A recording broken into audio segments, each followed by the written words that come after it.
Hi subscribers and viewers அனைவருக்கும் வணக்கம். உங்களுடைய துன்பங்களுக்கும் பிரச்சனைகளுக்கும் வியாதிகளுக்கும் முக்கியமான ஒரு காரணம் இருக்குது. அது என்னன்னு தெரியுமா? நீங்கள் தான். உங்களுடைய எண்ணங்கள் தான், உங்களுடைய மனசு தான். நீங்கள் பணம், பதவி, புகழ், அதிகாரம் இதில் தான் சந்தோஷமும் மன நிம்மதியும் இருக்குதுன்னு நினச்சிங்கன்னா உங்கள் எண்ணங்களை மாற்றிக்கோங்க. ஏன்னா உண்மையான மன அமைதியும் நிம்மதியும் உங்கள்கிட்ட தான் இருக்குதே தவிர வெளியில கிடையாது. நீங்க உங்க சந்தோஷம், மன நிம்மதி இதையெல்லாம் வெளியே தான் கிடைக்கும்னு தேடி அலையிறதால நிலையான ஒரு அமைதியும் மகிழ்ச்சியும் ஒருபோதும் கிடைக்காது. ஏன்னா நீங்க ரொம்ப ஆசைப்பட்டு எதிர்பார்த்து காத்திருக்கிற பணம், பதவி, அதிகாரம், புகழ் உங்களுக்கு கிடைக்கலன்னா நீங்க ஏமாந்து போவீங்க. இந்த ஏமாற்றம் உங்களுக்குள்ள பல நெகட்டிவ் எண்ணங்களை உருவாக்கி உங்க மனசை கவலைக்குள்ளாக்கிடும். கவலைப்பட கவலைப்பட உங்களுடைய உடல் ஆரோக்கியம் கெட்டு போகும். இந்த ஒரு உண்மையை புரிஞ்சுக்கோங்க. அப்படின்னா கவலைகள் இல்லாம, நோய் இல்லாம வாழ முடியுமான்னா நிச்சயமா முடியும். அதுக்கு நீங்க செய்ய வேண்டியது கீதையில சொன்ன மாதிரி பலனை எதிர்பார்க்காம உங்க கடமைகளை மட்டும் சிறப்பா செய்யணும். பலன்களை முழுக்க முழுக்க இறைவன் தீர்ப்புப்படி தான் நடக்கும்னு புரிஞ்சுக்கோங்க. நீங்க டாக்டர்கிட்ட போய் உங்க வியாதிகளை சரி செய்யும் போதே தவறான நெகட்டிவ் எண்ணங்கள்ங்கிற விஷ கிருமிகளை உங்க மனசுல இருந்து நீக்கணும். இந்த உங்களுடைய நெகட்டிவ் எண்ணங்கள் தான் உங்களுடைய வியாதிகளுக்கான மூல காரணம். ஏன் இந்த கவலைகரமான எண்ணங்கள் வருது அப்படின்னா, எதையோ நீங்க எதிர்பார்த்துட்டே இருக்கீங்க. அதாவது பணம், பதவி, புகழ், அதிகாரம், மரியாதை இந்த மாதிரி பல விஷயங்களை நீங்க எதிர்பார்க்குறீங்க. இந்த விஷயங்கள் நீங்க நினைச்ச மாதிரி நடக்கலைன்னா உங்களுக்கு கவலை எண்ணங்கள் உருவாகுது. இதுல இருந்தே தெளிவா புரியும் ஏன் பகவத்கீதையில கடமையை செய், பலனை எதிர்பாராதேன்னு சொல்லப்பட்டிருக்குதுன்னு.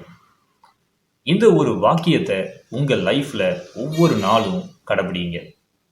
வர்றது வரட்டும், போறது போகட்டும்னு நான் என் மனசை எப்பவும் மகிழ்ச்சியாக தான் வச்சிருப்பேன், கவலைப்பட மாட்டேன்னு ஒரு முடிவெடுங்க. நான் சொன்ன இந்த வரிகளை ஒரு நோட்டில் வேணும்னாலும் எழுதி வச்சுக்கோங்க. டெய்லி மார்னிங் அண்ட் நைட் வாய் விட்டு ரீட் பண்ணுங்க. உங்கள் ஆள் மனசில் இந்த ஸ்டேட்மெண்ட்ஸ் பதிஞ்சிரும். அதுக்கப்புறம் நீங்கள் அதிகமாக கவலைப்படாமல் எதையும் எதிர்பார்க்காம உங்கள் செயல்கள் மற்றும் முயற்சிகளை செய்வீங்க. இந்த காலத்தில் ஹாஸ்பிட்டலில் கூட்டங்கள் அலமோதுது. 5-4 பேரோட வியாதிக்கான மூல காரணமே அவங்களுடைய நெகட்டிவ் உணர்ச்சிகளும் நெகட்டிவ் எண்ணங்களும் தான். உங்கள் லைஃப்பில் பிரெஞ்சு நாட்டு ஃபிலாசபர் மாண்டெய்ன் சொன்ன வார்த்தைகளை பின்பற்றுங்க. அந்த வரிகளை நான் சொல்கிறேன், கேளுங்க. ஒரு மனிதன் அவனுக்கு லைஃப்பில் கிடைக்கிற பலன்களால் ரொம்ப கவலைப்படுறது இல்லை, ஆனால் கிடைச்ச அந்த பலன்களை அவன் ஏற்றுக்க மறுக்கிறதால தான் அதிகமாக கவலைப்படுறான். என்ன நடந்தாலும் நான் எப்பவும் கவலைப்பட மாட்டேன்னு இருக்கிற மனம் கொண்ட மனுஷன்தான் உலகத்திலேயே பலசாலின்னு சொல்லியிருக்காரு. நீங்களும் பலம் கொண்ட ஒரு மனசோட வாழணும்னா உங்களுக்கு எதிர்பாராம வர்ற துன்பங்களை துணிச்சலோட சந்திக்கிற மனநிலை வேணும். உங்களுக்கு எதிர்பாராத விதமா உங்க வாழ்க்கையில துன்பகரமான சூழ்நிலைகள் நீங்க சந்திக்கும் போது உங்க மனப்போக்கு, அதாவது உங்க எண்ணங்களை நெகட்டிவ்ல இருந்து பாசிட்டிவா நீங்க தான் உருவாக்கணும். வேற யாராவது வந்து உங்க எண்ணங்களை பாசிட்டிவா மாத்துவாங்கன்னு ஏங்காதீங்க, எதிர்பார்க்காதீங்க. ஒவ்வொருத்தருக்கும் 1000 பிரச்சனைகள் இருக்குது. யாராலையும் உங்க மைண்டை மாத்திர முடியாது. நீங்க மட்டும்தான் உங்க எண்ணங்களை பாசிட்டிவா மாத்த பழகணும். துன்பகரமான சூழ்நிலைகள் எல்லாத்துக்கும் எதிர்பாராத விதமா வரும். அப்படி வர்ற சமயங்கள்ல நீங்க ஒரு பயிற்சி செய்யணும்னு டாக்டர் வில்லியம் ஜேம்ஸ் சொல்லியிருக்காரு. உங்களுக்கு நிம்மதி இல்லாத நேரங்களில் ஒரு தனி அறையில போய் அமர்ந்து கொஞ்ச நேரம் வலுக்கட்டாயமா சிரிங்க. உங்களுக்கு பிடிச்ச மகிழ்ச்சிகரமான சாங்ஸ் ஏதாவது பாடுங்க. அதுக்கப்புறம் இந்த வார்த்தைகளையும் சொல்லுங்க. எனக்கு வெளிப்புற சூழ்நிலைகள் மோசமா தான் இருக்குது. ஆனா இந்த சூழ்நிலைகள் ரொம்ப நாள் நிலைக்காது.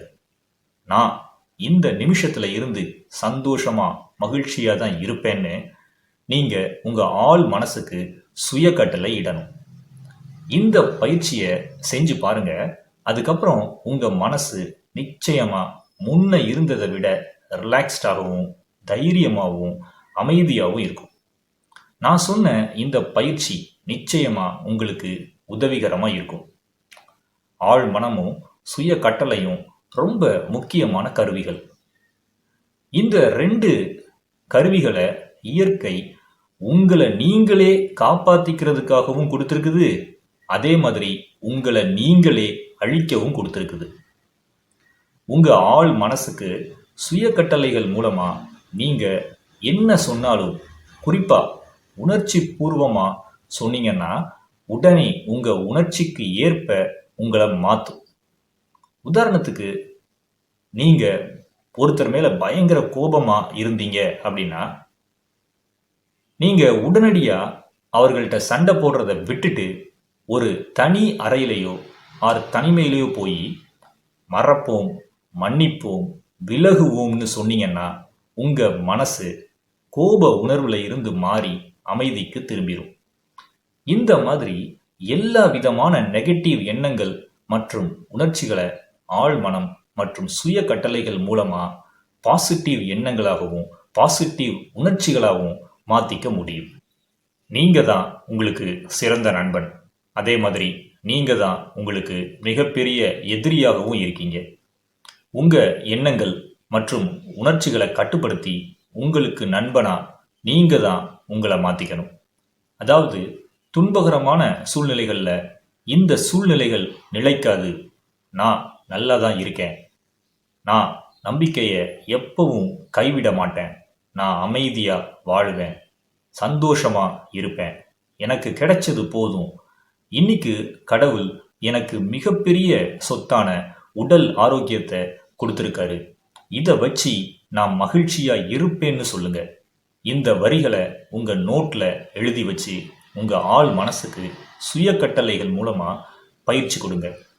நீங்க தொடர்ந்து பயிற்சி கொடுத்தீங்கன்னா மோசமான வெளிப்புற சூழ்நிலைகளை எதிர்த்து போராடக்கூடிய வலிமை உங்களுக்கு கிடைக்கும்.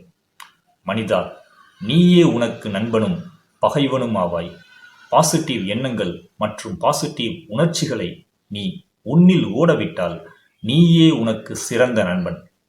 நெகட்டிவ் எண்ணங்கள் மற்றும் நெகட்டிவ் உணர்ச்சிகளை நீ உன்னில் ஓடவிட்டால் நீயே உனக்கு மிகப்பெரிய பகைவன். நீ உனக்கு நண்பனாய் இருந்து கடவுளாய் உன்னை காக்கப் போகிறாயா, அல்லது உனக்கு எதிரியாய் இருந்து சாத்தானாய் உன்னை அழிக்கப் போகிறாயா என்பது முழுக்க முழுக்க உன் எண்ணங்கள் மற்றும் உணர்ச்சிகளை பொறுத்ததே. நன்றி, வணக்கம்.